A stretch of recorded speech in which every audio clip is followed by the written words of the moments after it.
Transistor as an amplifier. एक transistor amplify करता है करंट को, क्योंकि कलेक्टर करंट बराबर होता है beta times the base current.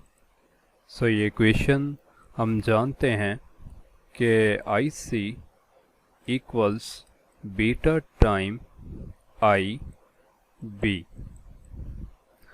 Similarly base current transistor का बहुत कम होता है as compare to collector and emitter currents. इसी वजह से हम कलेक्टर करंट को तकरीबन बराबर ले लेते हैं एमिटर करंट के। अब इन सब बातों को मद्देनज़र रखते हुए एक AC वोल्टेज Vs को सुपर इम्पोज किया गया है DC बायस वोल्टेज जो कि VBB के ज़रिए इस सर्किट को प्रोवाइड किए गए हैं और कपल किया गया है विद अ कैपेसिटर, ताकि ये DC को ब्लॉक कर सके।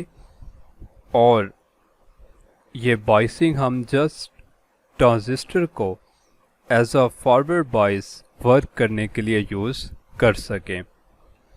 इसी तरह एक और DC वोल्टेज VCC को कनेक्ट किया गया है with the help of a resistance, जिसको हम कलेक्टर रेजिस्टेंस RC कह रहे हैं। AC इनपुट प्रोड्यूस करता है AC बेस करंट, जिसके नतीजे में हम हासिल करेंगे एक लार्ज AC कलेक्टर करंट, जैसा कि हमने स्टार्ट में ये बात की है। AC कलेक्टर करंट प्रोड्यूस होगा और वोल्टेज ड्रॉप होगा अक्रॉस द रेजिस्टेंस RC।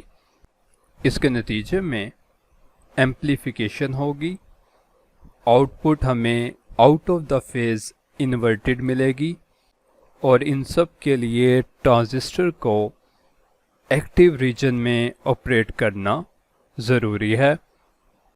इस थ्योरी की मैथमेटिकल इक्वेशन कुछ यूँ है कि VC जो कि आप आउटपुट हासिल कर रहे हैं, या फिर VCE collector to emitter voltage, वो बराबर होंगे टोटल VCC में से हम माइनस कर दें the voltage drop against the resistance RC।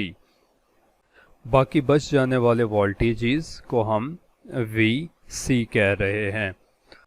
जब आपने बेस करंट प्रोवाइड किया तो उसके नतीजे में बीटा टाइम्स एम्प्लीफिकेशन हुई और आपको IC की वैल्यू मिली।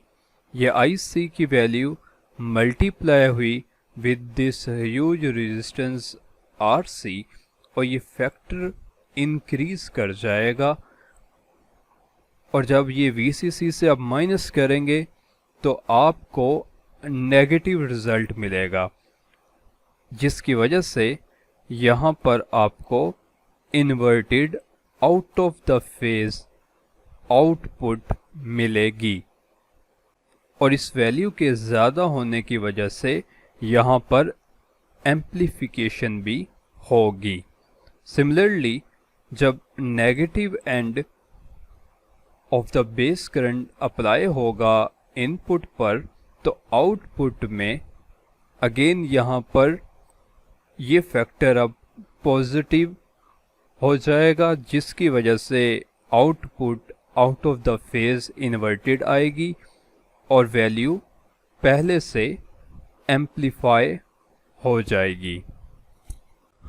Forward bias base emitter junction provide करता है एक बहुत लो रेजिस्टेंस AC सिग्नल्स को, और इस internal AC resistance small resistance को हम R' कह देते हैं, जैसा कि आप इसे फिगर में भी देख सकते हैं। सो AC बेस वोल्टेज बराबर होंगे एमीटर करंट और internal resistance R E dash, जबकि AC कलेक्टर वोल्टेज VC वो बराबर होंगे द वोल्टेज ड्रॉप RC के। हम जानते हैं कि एमीटर करंट तकरीबन बराबर होता है कलेक्टर करंट के, सो हमारी ये इक्वेशन कुछ यूं ट्रांसफॉर्म हो जाएगी। VB ट्रांजिस्टर की इनपुट वोल्टेज है, जबकि VC ट्रांजिस्टर की आउटपुट वोल्टेज है। वोल्टेज गेन को कुछ हम यूं डिफाइन करेंगे कि ये वो रेशो है जो आउटपुट वोल्टेज और इनपुट वोल्टेज के दरमियान ली जाती है। सो इस रेशो को हम वोल्टेज गेन AV से लिखेंगे। सो AV बराबर है VC output voltage over input voltage VB। हम सब्स्टिट्यूशन करते हैं, अपनी वैल्यूज को रिप्लेस कर देते हैं। सो फाइनल इक्वेशन हमारे पास ये अपेयर होगी। इस इक्वेशन के मुताबिक ट्रांजिस्टर आपको एम्प्लीफिकेशन प्रोवाइड करेगा जो कि वोल्टेज गेन की है, और ये डिपेंड कर रही है वैल्यू RC और R डैश E पर। कि internal resistance as compare to RC नहायत कम है, या फिर RC बहुत ज़्यादा वैल्यू है एज कंपेयर टू RE। इस वजह से आउटपुट वोल्टेज इस कॉन्फ़िगरेशन में ग्रेटर होगी as compare to input voltage.